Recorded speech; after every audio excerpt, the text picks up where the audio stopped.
Doing? Because I saw you lean in like you were going to put your hand on. I think we're good.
So here are all the port pieces that we've been working on for a while. All around other project work. Like this is an order that's going out. So I'm kind of working around trying to get all this stuff done. This is paint specifically from Total Boat, as you can see. Aluminum boat paint. Unfortunately a fair amount there on the spray board, but that's kind of the way it works, you know. Using an Erlex 5500 spray station. It's an HVLP. Seems to work out pretty well. So with any luck, this paint will hold up for a long time, and all I'll have to do is cosmetic touch-ups, but I'm hoping that this seals this aluminum up pretty good. Alright, so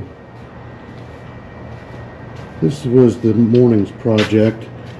And to wrap these up and get these handles sprayed back in, because they were in pretty bad shape. You see the lens covers, the operable working covers. These are the outside trim rings. And I'm getting ready to work on this. I'm going to start lensing these covers and get those done. Then I can get the seals put in, and which, you know, the lens drops into this space here. The seal goes back into here. And I've got some adhesive that I'll put that in with. I'm putting these in with Dalsil, the 795, which is a structural epoxy. It's supposed to be the best thing for these lenses.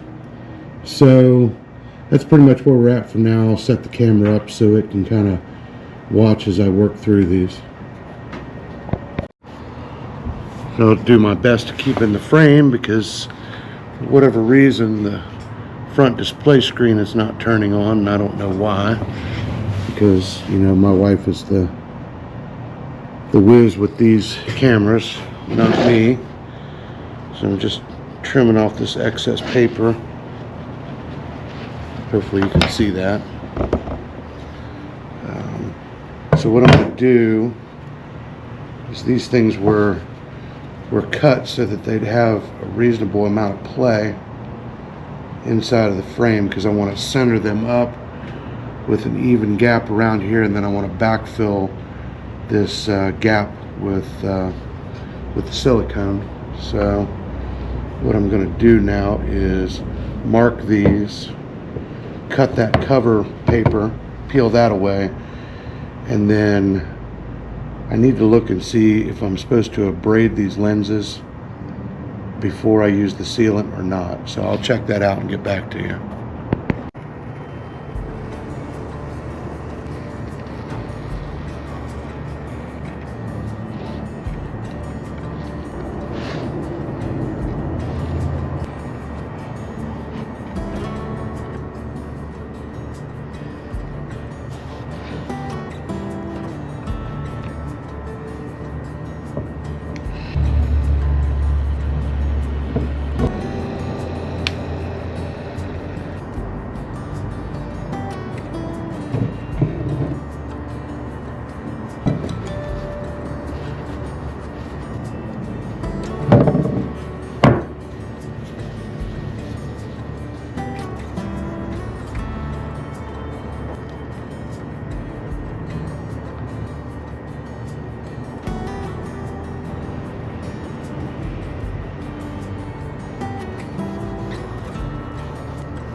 So I'm going to give this a try here and see if I can manage to film what I need to film. So as you all know, we've been working long and hard on these ports, trying to get these things all ready to go.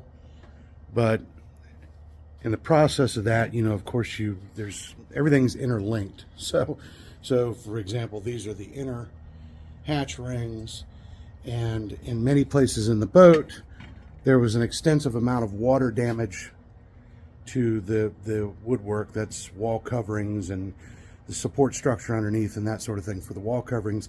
And that included the ring. So there's a wooden ring around each port opening, partially for this to bond to, partially for the wall skin to bond to, but it also furs the wall covering out from the underlying wall. And we're going to add some insulation in some places as well to mitigate any potential accumulation of water in there through condensation. So anyway, so you guys have probably seen that I've got a rather large CNC machine. So what I've done is I've created, if you can see that, I've created a little template program. And what I'm going to do is run a couple of sample pieces. Yep, sorry, right up in my chin, all my chins. I'm going to run a couple sample pieces, and these are going to be the wooden plates that fit on the fiberglass wall inside of the hull to fur out the trim ring on the inner hatch ring or inner port ring. Anyway, you get the idea. So that's going to set the distance. So these are 5/8 of an inch plywood, and I know somebody's going to come at me and should be using marine grade plywood. I've been a carpenter for 35 years. I'm considered a master cabinet and furniture maker. I've learned a whole hell of a lot about plywood over the years, and one of them is that much of the marine plywood thought process is a fallacy. It's the same wood, it's the same exact adhesive that they use. Yes, I know allegedly there's not supposed to be any voids in it and that sort of thing, and they will typically do an additional ply or two. This is a 5-tab, or no, it's a 5-tab plywood. A lot of those will be 7 or more. And again, as somebody who's been using all manner of plywoods for many, many, many years, I'm not buying into it. The interior bulkheads that we're going to replace, the scabs that we're putting on the walls to support the inner wall skins, that will all be in probably CD, exterior grade, probably CD plywood, and of course I'll look through the piles, and I always try to pick out pieces that aren't nasty, like this is this piece right here that used to be part of my vacuum clamp table. That actually is that grade of plywood, and it's worked out just fine. It's just as dimensionally stable as I need it to be for the job it's supposed to do. Now, if I were building an old, wooden hulled plywood layup boat like they used to build shrimp boats when I was a kid around here, then I would invest in marine grade plywood, because I would want every ounce of density that I could get out of that wood. I have some fond memories of watching the old timers lay those things up. Doing a biaxial layup with sheet stock is pretty impressive. Quite a process, but they built those things like big rubber tanks. I've seen them bang into some pretty bad stuff over the years and bounce right off of it. So in that application I could see it, but for something that is effectively decorative, for the most part, I don't see a need to mess around with it. Plus it's about $125 a sheet more than what this is, even with the elevated lumber prices. So anyway, that's me done prattling on. I'm going to turn this camera around, start this milling process, and then see how these things pop out. And we'll do a little test run with that inner ring and see how it fits. And if it looks good, gives me a little bit of wiggle room and all that, then we'll call that good. And I've got, I don't know, 14 of those that need to get made, and which the CNC does a good job. It'll work through them in pretty short order. But I'm gonna finish the setup on this machine, and then I'll jump back on here and show you the part being cut. All right, so I got this thing set up. I just have to set the X, Y, and Z axis on this machine and get it referenced to home. So I'm gonna cut the dust collector on here in a minute. But yeah, I use this Mach 3 platform. That's what talks to the CNC machine. It integrates the G code that I create through VCarve Pro.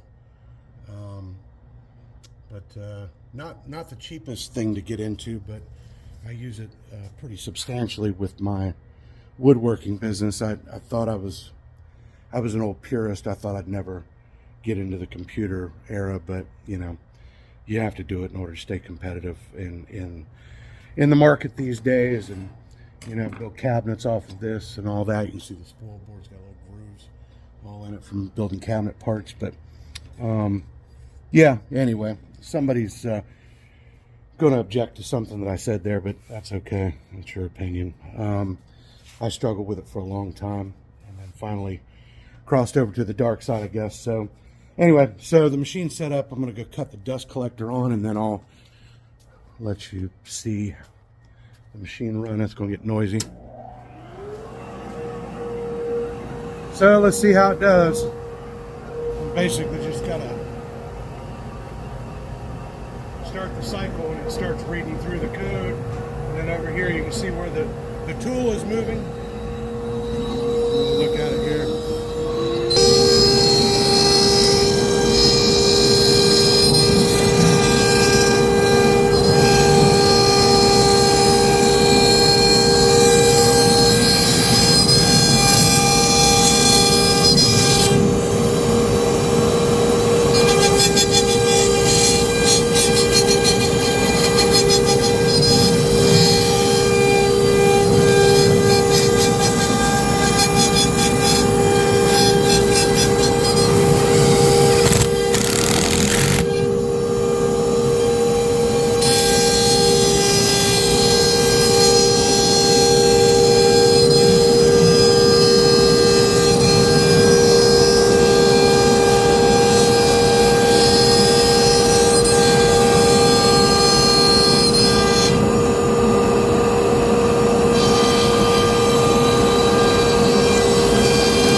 So undoubtedly y'all saw me jump in there and throw a screw in there because I wasn't thinking about the fact that this was set up to cut through. And unfortunately, when you cut out pieces like that, they have a bad habit of riding over into the bit and bouncing all over the place, and they'll trash a very expensive bit very quickly. So as it was going around its second lap, I guess, I was like, oh, forgot to put a screw in it. But anyway, so that's what we made there. And let's see how it looks. Looks like it's a good cut.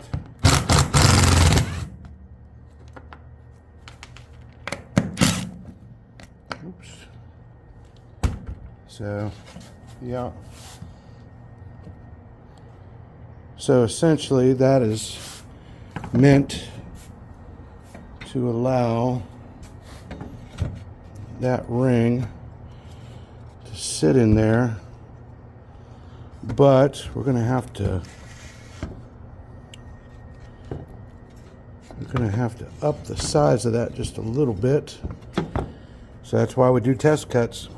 So it's not quite big enough. I want it to be a fairly tight tolerance. So that's what we do, is we make a test cut, take some measurements. But this ring has angled skirts, if you can see that angle, and they're not exactly the straightest castings from what I've come to see. So There's a little bit, I don't think it's much, it's probably maybe needs another 1/8 of an inch. But part of the problem that we'll run into is that because this piece has an angle and this piece has an angle in, we're making measurement from here to here, which is exactly what that is, plus an 1/8 of an inch. The thing is with that angle out and that angle in and that square edge is going to catch on the top and on the bottom and screw up our measurement. So that's why you have to start a little bit small and then eke up to it so you're not making 15 test cuts. And I didn't want to deal with, trying to do back cuts. It's not necessary, not that critical.